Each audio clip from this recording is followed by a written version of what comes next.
예, 시장을 이겨라. 오늘은 코로나19의 대유행, 팬데믹, 판데믹 이렇게 얘기하는데요. 우려가 글로벌 금융시장에 공포감을 주고 있습니다. 내용과 함께 실질적으로 우리 글로벌 경제, 우리 경제에 미칠 영향들, 전략들 점검합니다. NH투자증권 조현주 연구위원 오셨습니다. 어서 오십시오.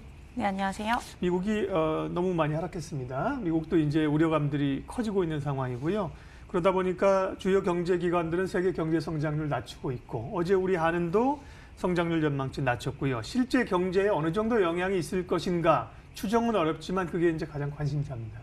네, 맞습니다. 일단 미중 무역 분쟁과 지금 이번 코로나 이슈가 비슷한 점은요. 경제에 미치는 영향을 구체적으로 저희가 알 수는 없지만 일단 심리 지표 자체 먼저 흔들리고 그 다음에 이제 실물 지표가 흔들릴 수 있다라는 우려감이 가장 큰 공포 요인이다라고 볼 수 있겠습니다. 일단 내일 중국 PMI 지표가 발표가 될 예정인데요. 미중 무역 분쟁으로 기준선 50을 하회했다가 다시 이제 미중 무역 분쟁이 합의를 하면서 기준선 50을 상회한 상태였습니다.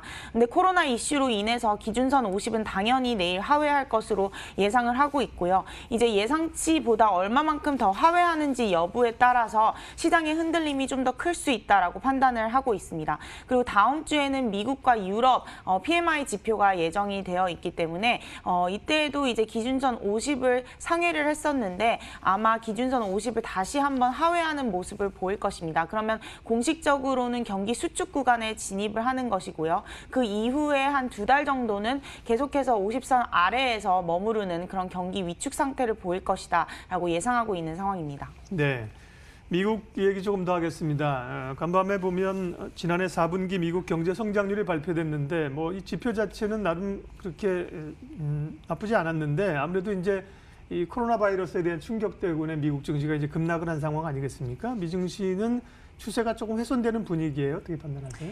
네, 일단 어제 기준으로 고점 대비 다우지수는 한 12% 급락을 했고요. 예. 나스닥이랑 S&P는 한 10% 정도 하락을 한 상황입니다. 저희가 베어마켓 진입이다라는 것을 정의를 할 때를 고점 대비 20% 하락했을 때를 의미를 하고요. 예.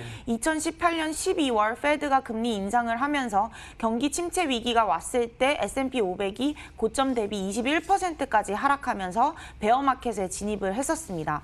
그렇게 진입을 하고 난 뒤에 바로 2019년 1월에 파웰 연준 의장이 바로 금리를 인하하는 스탠스로 바꾸면서 V자형 반등을 좀 시도를 했는데요. 이번 코로나 이슈 같은 경우에도 베어마켓 진입까지 근접할 수는 있다라고 판단을 하고 있습니다. 일단 어제 첫 감염자가 미국에서 나타났고 이 첫 감염자 같은 경우는 이제 근원을 알 수 없는 지역 사회에 처음으로 이제 해외에 나가지 않은 환자가 발생했다라는 점에서 의미가 크다라고 볼 수 있겠고 캘리포니아에서는 지금 8,400명을 검사하고 있습니다. 의심자로 분류를 하고 만약에 여기서 이제 의심자들이 확진자로 변화하면서 지역사회 확산이 나타날 경우에는 아무래도 지금보다도 주가 지수가 더 많이 빠질 수 있다라는 우려가 있어서 베어마켓 근처까지 진입을 할 수는 있다라고 판단을 하고 있습니다.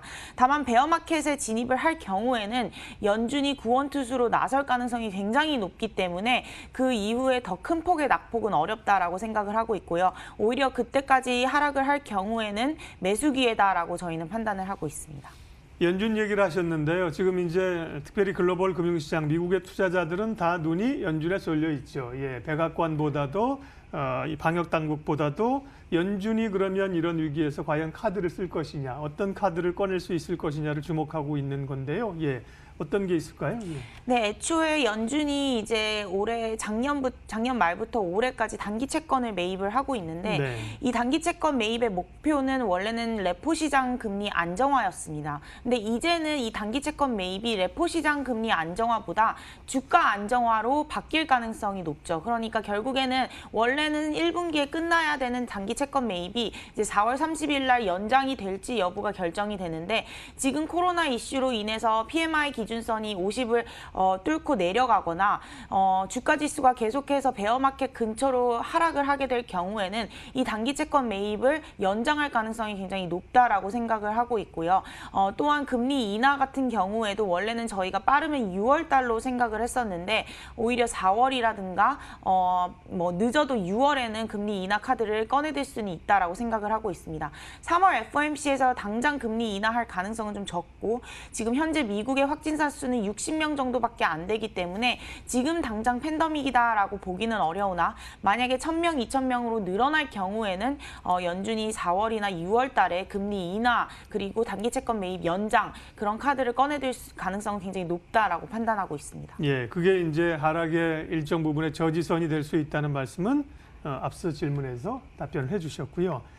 국내 주식시장은 어떻습니까? 이제 2,000선을 지금 테스트하는 국면까지 와 있는 상황이고 무엇보다도 외국인들의 매도가 꽤 많이 집중돼서 나오고 있는 게 이제 우려인데요. 예, 수급 상황 좀 체크해 주세요. 네, 일단 외국인들의 자금 유입이 좀 유의미하게 들어오기 위해서는 결국에는 국내 확진자 수의 증가 추세가 좀 꺾여야 된다라고 판단하고 있습니다. 지금 상황에서는 아직은 그 추세를 보기는 어렵고요. 사실 JP모건이나 골드만삭스 이런 월스트리트 외사에서는 한국 확진자 수가 10,000명까지 늘어날 수 있다라고 전망을 하고 있기 때문에 외국인들이 이런 전망 리포트를 보고 한국에 다시 매수를 하기는 좀 어려운 상황입니다. 그래서 저희는 외국인 매도세는 일단은 국내 확진자 수가 좀 줄어드는 모습을 보여야 좀 유의미하게 나타날 수 있다라고 보고 있고 지금 상황에서는 매도가 좀 줄어드는 수준 정도로만 생각을 하고 있어서 수급 상황은 그렇게 밝지는 않다라고 판단하고 있습니다. 예.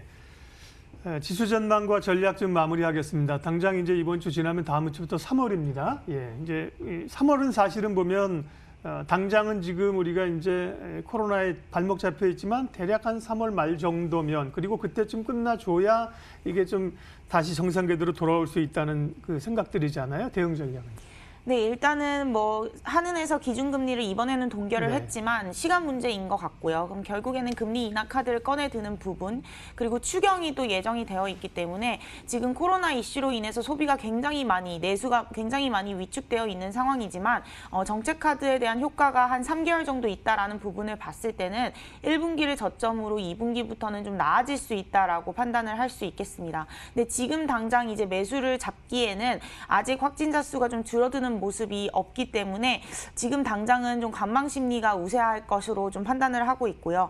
다만 지금 매도를 실현하기에는 이익이 그렇게 크지는 않다라는 점에서 오히려 가지고 있는 스탠스가 지금은 자산운용사나 매니저분들이 좀 더 많다라고 보고 있습니다. 그래서 지금은 V자형 반등을 좀 기대하기보다는요, 좀 박스피로 복귀했다라고 생각을 하시면 좋을 것 같고 관망 심리 속에서 이제 회복되는 재료들을 찾아 나서면서 그때쯤 이제 매수를 취하는 전략이 유효하다. 그래서 어떻게 보면은 기다림의 구간이다라고 판단하시면 좀 좋을 것 같습니다. 네, 시장을 이겨라 NH투자증권 조연주 연구위원과 함께 투자 전략 점검했습니다. 고맙습니다.